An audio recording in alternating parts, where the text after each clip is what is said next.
Vous écoutez Alger Chaîne 3, le journal. Il est 12h30 sur les ondes d'Alger Chaîne 3, le journal de la mi-journée présenté par Siham Bacha. Ali, bonjour à tous. Lutte antiterroriste, le chef d'état-major transmet les félicitations du président de la République, chef suprême des forces armées, ministre de la Défense nationale aux éléments de l'ANP. Chengriha qualifie d'héroïque l'opération de Tébessa, où 6 terroristes ont été éliminés. Quels sont les contours juridiques de l'IA, l'intelligence artificielle? Une rencontre est organisée aujourd'hui à l'École supérieure de la magistrature.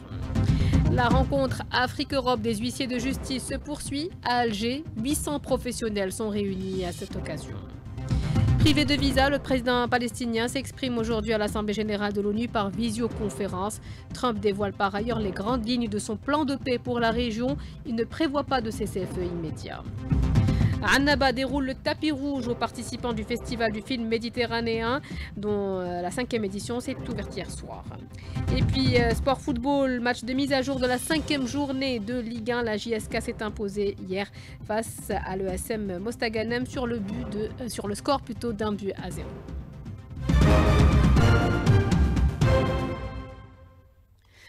Madame, monsieur, bienvenue dans cette édition. Lutte antiterroriste pour commencer. 6 terroristes ont été abattus. 6 pistolets mitrailleurs de type Kalachnikov et une quantité importante de munitions ont été récupérés à Tébessa mardi soir par des détachements de l'armée nationale populaire. Le général d'armée Saïd Chengriha, ministre délégué auprès du ministre de la Défense nationale, chef d'état-major de l'ANP, s'est rendu hier dans la zone de l'opération où il a inspecté en compagnie du général-major Nourdin Hambli, commandant de la 5e région militaire, les unités ayant participé à cette opération de qualité, opération menée au niveau de la zone de Tlijen, secteur militaire de Tébessa. Le général d'armée s'est adressé sur place au personnel militaire, saluant cette opération héroïque. Il leur a transmis des félicitations du président de la République, chef suprême des forces armées, ministre de la Défense nationale. Voici ses propos. J'ai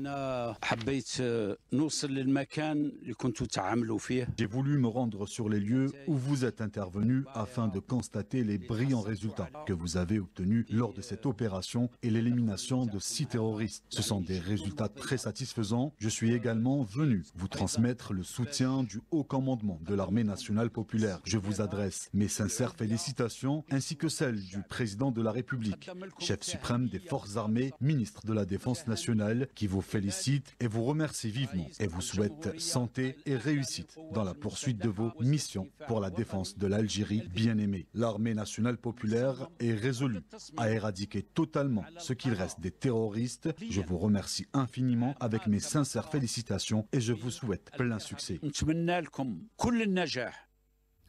Dans l'actualité toujours, l'École supérieure de la magistrature, l'ESM, organise aujourd'hui une rencontre sur l'IA intitulée l'intelligence artificielle, les défis juridiques et les perspectives judiciaires, organisée par le Centre de recherche juridique et judiciaire en collaboration avec l'ESM. Mohamed Haddou, directeur de la modernisation de la justice au ministère, il est au micro de Smaïl Mimouni.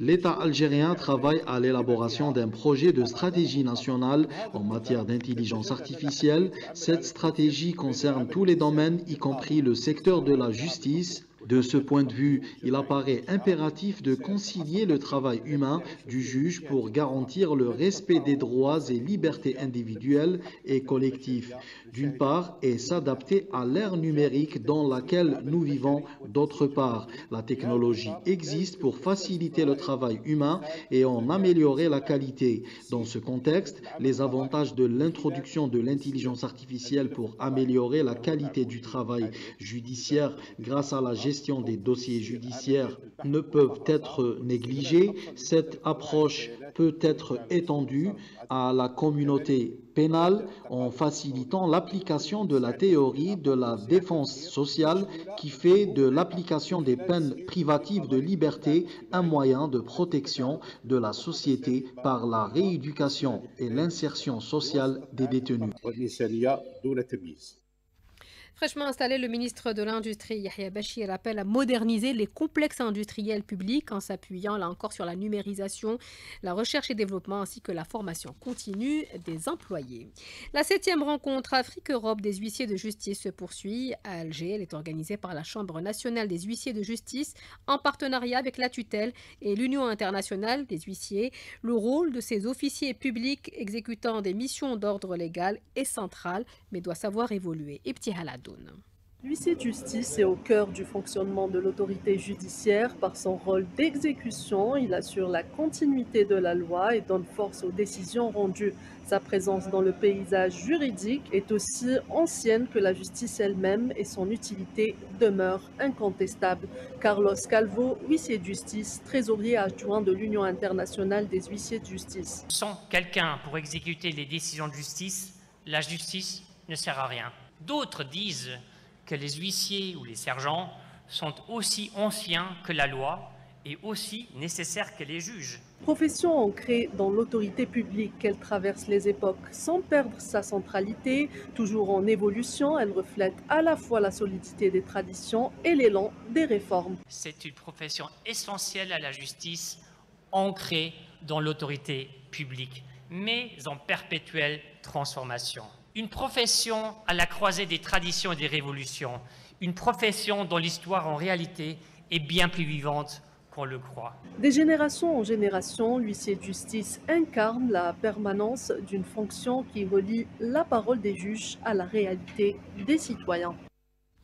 Avis aux propriétaires des véhicules importés de moins de 3 ans. Vous pourrez désormais prendre un rendez-vous en ligne pour présenter votre véhicule à l'ingénieur des mines, une étape obligatoire. Markabati, c'est ainsi que le site sera baptisé. Il sera lancé aujourd'hui. Ali Ben Yakhlef, conseiller du ministre des Hydrocarbures et des Mines, contacté par Nalim Anouali. Il s'agit d'une plateforme numérique dédiée donc à la prise de rendez-vous pour le contrôle de conformité technique des véhicules. Ce contrôle qui touche ainsi donc tout type de véhicule, ça va donc du véhicule d'importation neuf ou usagé jusqu'au véhicule donc immatriculé dans une série normale algérienne et qui pour ou après une transformation ou une réparation notable nécessite bien évidemment un nouveau contrôle au niveau des mines, communément appelé réception titre isolé. L'objectif, c'est de faciliter un peu l'accès au site de contrôle de conformité technique des véhicules et d'éliminer surtout les files d'attente qui commencent à peser un peu pour nos concitoyens. Le ministre Walid Alger a présidé aujourd'hui une rencontre d'évaluation de la rentrée scolaire. Elle a pris à insister sur l'amélioration des conditions de scolarisation des élèves en matière de transport, de chauffage et de repas proposés dans les cantines scolaires. Après les condoléances de la présidence de la République, le président de l'APN, Brahim Bourali, a présenté à son tour ses condoléances à la famille de Ahmed Yacoub, journaliste et ancien député. Il est décédé à l'âge de 78 ans des suites d'une longue maladie. Le secrétaire général de l'Union interparlementaire arabe a adressé un message de félicitations au président de l'Assemblée populaire nationale et président de l'Union interparlementaire arabe à l'occasion de l'adhésion de l'Algérie à l'AIPA, Assemblée interparlementaire de l'Asie du Sud-Est, en tant que membre observateur. En marge de l'Assemblée générale des Nations unies, s'est tenu le sommet du Conseil de paix et de sécurité de l'Union africaine. Le chef de la diplomatie algérienne a souligné dans son intervention la nécessité d'une vision diplomatique africaine efficace sur le terrain, exprimant le soutien total de l'Algérie au président de la Commission de l'Union africaine, Mohamed Ali Youssouf, dans ses démarches pour repositionner l'UA et redynamiser son rôle central et essentiel. La suite du journal, chargé par le président de la République, le ministre du Travail et de l'Emploi, de la Sécurité sociale a participé hier aux travaux de la 80e session de l'Assemblée générale des Nations unies à New York. Saïhi a prononcé une allocution lors du premier sommet sur l'économie mondiale durable. Il a présenté l'approche de l'Algérie visant à contribuer à la réforme du système financier mondial et à renforcer les piliers du développement durable. À l'Assemblée générale de l'ONU, le président palestinien va s'exprimer aujourd'hui par visioconférence. Il a été privé de de visa pour se rendre sur place. Par ailleurs, le Premier ministre de l'entité sioniste, Benjamin Netanyahou, sera à New York, bien qu'il fasse l'objet d'un mandat d'arrêt international. Comment cela se fait-il? Ulfa Ouled, avocate française spécialisée en droit international, elle est contactée par Kalima Hasnaoui. L'entrée sur le territoire américain d'un criminel comme Netanyahou ne pose aucune difficulté aux États-Unis, puisque c'est la Cour pénale internationale qui a émis un mandat d'arrêt contre Netanyahou.